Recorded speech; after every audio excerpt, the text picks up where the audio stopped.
ॲथरच्या दमदार स्कूटर्स आता कुडाळमध्ये. ॲथर 450 आणि ॲथर रिस्टा. आजच भेट द्या ॲथर शोरूम, मुंबई गोवा हायवे, कुडाळ.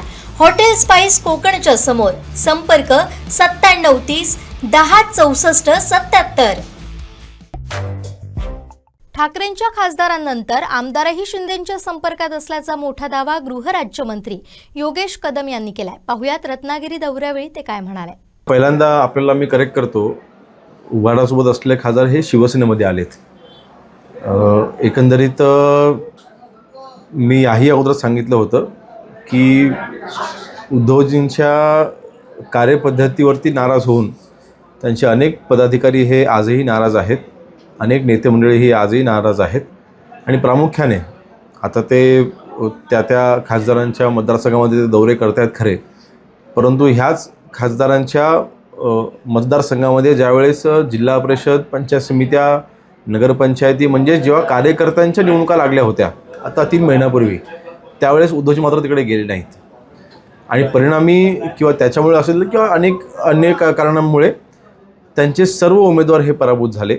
त्यांच्या हातामधनं आता उदाहरणार्थ धाराशिव ह्या लोकसभा मतदारसंघामधून एकही नगरपंचायत, एकही पंचायत समिती त्यांना जिंकता आले नाही, त्यांचे सगळे हरले.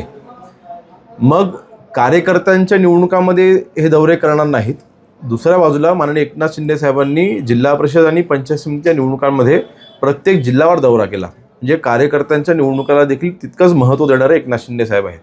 मला वाटतं हा फरक आहे आणि मला वाटतं हाच फरक त्यांच्या कार्यकर्त्यांना आता लक्षात आलेला आहे, हाच फरक त्यांच्या नेत्यांना आता लक्षात आलेला आहे. आणि म्हणून आता त्यांच्या दौऱ्याने काही फरक पडणार नाही. जो निर्णय तिथल्या स्थानिक कार्यकर्त्यांनी घ्यायचा होता ते घेऊन झालेले आहेत. आणि फक्त खासदार एकटे आलेले नाहीत, खासदारांनी त्यांच्या कार्यकर्त्यांशी, शिवसैनिकांशी संवाद साधून, त्यांच्याशी समन्वय साधून त्यांनी हा घेतलेला निर्णय आहे. त्यामुळे नक्कीच प्रचंड मोठी नुकसानी ही पुन्हा एकदा उभाटायची झालेली आहे. आणखी काही आमदार शिंदेंच्या संपर्कात असं एक म्हटलं जाते, काय सांगा? मी मगाशी म्हटलं ना की नाराजी ही त्यांच्या प्रत्येक कार्यकर्त्यांच्या मनामध्ये आहे, अनेक लोकप्रतिनिधींच्या मनामध्ये आहे.